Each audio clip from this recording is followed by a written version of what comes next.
Kayak tadi la hukma illa lillah. Tidak ada hukum kecuali yang ada di Quran. Tidak ada hukum kecuali yang diturunkan Allah. Pertanyaannya, apa itu? Ya Quran. Lah iya apa? Makanya kata Sidina Ali, ya sudah, sal hadal mushaf. Tanya mushaf kamu. Wah ya tidak bisa, itu kan hanya kertas sama tulisan. Makanya tanya ulama, kata Sidina Ali. Tapi bahwa mukjizatnya Nabi itu menerangkan sesuatu yang kayak iya kayak enggak. Karena orang kafir itu pintar mengemas kebatilan sebagai kebenaran. Jadi enak zaman Nabi Musa ngadepi Fir'aun yang karuan salah. Nabi Muhammad itu enggak. Ngadepi satu komunitas yang mereka punya jargon yang seakan-akan benar. Misalnya Ka'bah itu sakral, Baitullah. Orang kafir itu percaya keramatnya Ka'bah, percaya. Sehingga mereka kalau bikin berhala itu harus dekat Ka'bah, bentuk barokah Ka'bah. Gak kurang ajar gimana? Maka berhala-berhala itu paling banyak di dekat Ka'bah, karena supaya apa? Dapat barokahnya Ka'bah. Ribet kan? Kamu kafirkan tuh percaya barokah Ka'bah, tidak dikafirkan itu kurang ajar. Ka'bah kok jadi ruwet, ribet banyak ngadepi. Itu susah memang ngadepi logika. Makanya kan apa ya, kayak kita ngerawat anak itu, mau dilonggar nanti manja terus goblok, mau dikerasin nanti minggat, ribet kan. Jadi ngelola kebenaran itu tidak gampang. Lalu Nabi datang bil haqqil bayyin, dengan kebenaran yang nyata. Dimulailah dari surat diantaranya lam yakunil ladzina kafaru min ahlil kitab wal musyrikin munfakina hatta ta'tiyahumul bayyinah. Bayyinah itu siapa? Rasulun minallah yatlu suhufam mutahharah.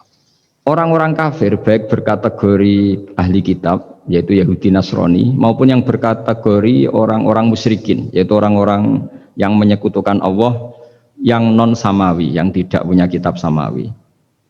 Itu tidak mau tercerabut, munfakin itu tidak mau tercerabut dari akar mereka hatta ta'tiyahumul bayyinah. Sehingga datang kebenaran yang begitu nyata, begitu jelas. Saking jelasnya siapapun mau tahu. Dan nggak bisa dibatalkan oleh apapun, termasuk oleh perilaku sosial. Siapa itu? Rasulun minallah yatslu suhufam mutahharah, itu yaitu Rasulnya Allah yang membaca lampiran-lampiran suci, yaitu Quran. Sehingga Nabi datang dengan analogi pembanding. Orang-orang yang berpikir Tuhan harus banyak karena urusan itu banyak, problem banyak. Lalu Nabi bikin analogi. Andaikan kamu sebagai pembantu yang punya majikan banyak, perintahnya beda-beda, kamu mau enggak? Ya enggak mau, enggak enak Muhammad kalau punya bos banyak. Perintahnya beda-beda, semuanya egois harus dituruti, enggak mau. Enak mana sama punya majikan satu? Enak satu Muhammad. Ya sudah, Tuhan kamu itu majikan kamu. Kalau banyak-banyak bingung kamu, perintahnya banyak nanti. Terus mereka mau, ya sudah Tuhannya satu saja. Jadi karena mereka mau enggak mau, harus berpikir kalau Tuhan banyak berarti perintahnya banyak, memuaskan satu Tuhan dibenci Tuhan yang lain, memuaskan yang lain dibenci yang lainnya, pokoknya ribet. Hari ini minta dilayani, Tuhan yang satu minta dilayani, itu kan ribet. Jadi Nabi itu pakai logika yang gampang. Makanya ketika Allah menjelaskan itu, ngendikan Allah dorobawo masalar rojulan fihi syuraka umutasakisuna warojulan salamal dirojul hal yastawiyani masalah. Alhamdulillah Allah bikin satu perumpamaan, ada orang yang punya majikan banyak, yang satu punya majikan hanya satu. Hal yastawiyani masalah, nasibnya enak mana? Enak yang punya majikan satu, karena standarnya jelas, SOP-nya jelas. Akhirnya mereka sadar, oke, Muhammad Tuhannya satu saja. Lalu dalam pertanyaan-pertanyaan yang lain, misalnya tadi masalah Sayyidina Ali, masalah dibully lah kalau sekarang itu Nabi menjawab ya dengan rasional. Karena mau tidak mau. Karena Nabi tidak dibolehkan pakai mukjizat zaman itu. Untuk awal-awal jadi Nabi itu nggak boleh pakai mukjizat.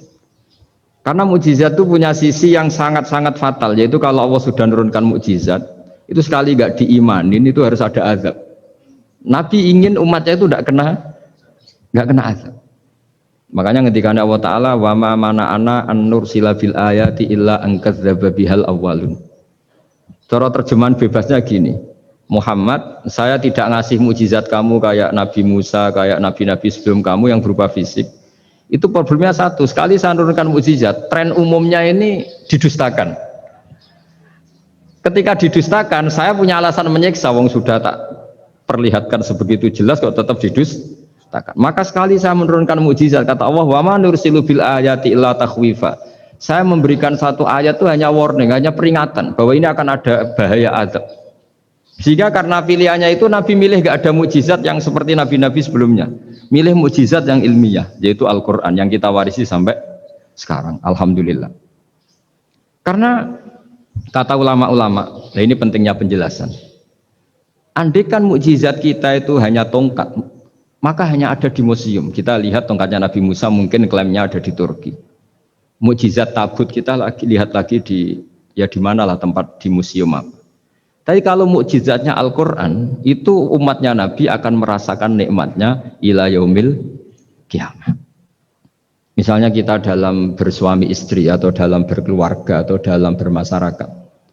Itu Quran kalau nasihati kita gampang sekali. Misalnya wa ashiruhunna bil ma'ruf fa in karihtumuhunna fa asa an takrahu syai'a wa yaj'alallahu fi khairan katsira. Sudahlah kalau sama istri itu yang baik. Jika ada watak istri yang kamu nggak suka, dalam ketidaksukaan kamu itu ada kebaikan yang banyak. Kamu nggak suka karena kalau istri kamu sering marah, kamu nggak suka. Sukanya yang senyum. Tapi kalau senyum terus sama orang lain juga senyum, ribet kan kamu. Jadi sudah anggap saja ada hikmahnya. Semua itu ada hikmahnya. Kalau istri kamu marah tidak kelihatan marahnya, dipendam, itu enggak ekspresif. Cara akting sinetron enggak masuk itu.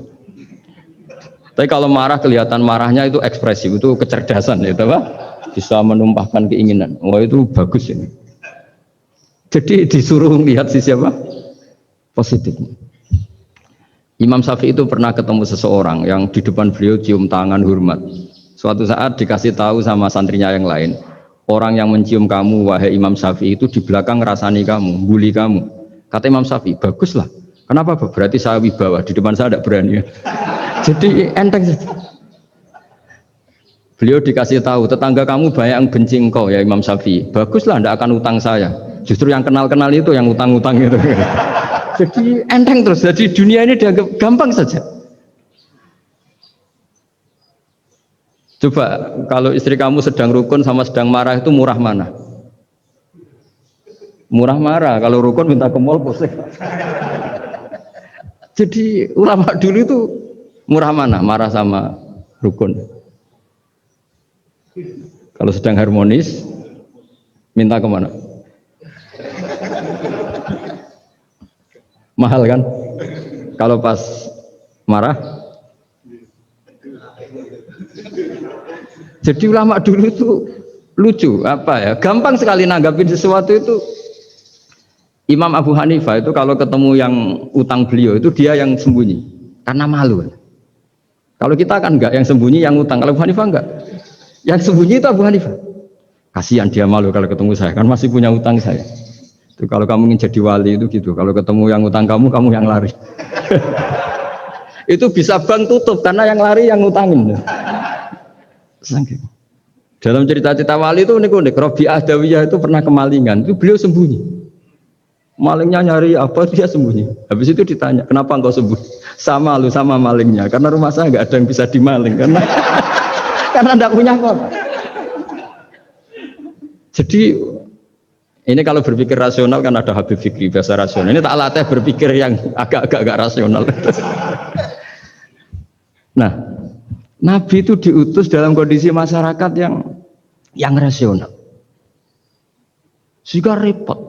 Dan yang tidak rasional itu punya kecakapan olah kata sehingga seakan-akan rasional. Makanya ada kalimat terkenal di kalangan ulama, kalimatu haqqin urida bial batil. Omongannya benar, tapi maksudnya tidak benar. Kayak tadi, la hukma illa lillah. Tidak ada hukum kecuali yang ada di Quran. Tidak ada hukum kecuali yang diturunkan Allah. Pertanyaannya, apa itu? Ya Quran. Lah iya apa? Makanya kata Sidina Ali, ya sudah, sal hadal mushaf, tanya mushaf kamu. Oh ya tidak bisa, itu kan hanya kertas sama tulisan. Makanya tanya ulama, kata Sidina Ali. Nah Quran itu balwa ayatum bayinatun fi suduril ladzina utul ilm. Quran itu begitu jelas sebagai solusi, tapi di hatinya orang yang punya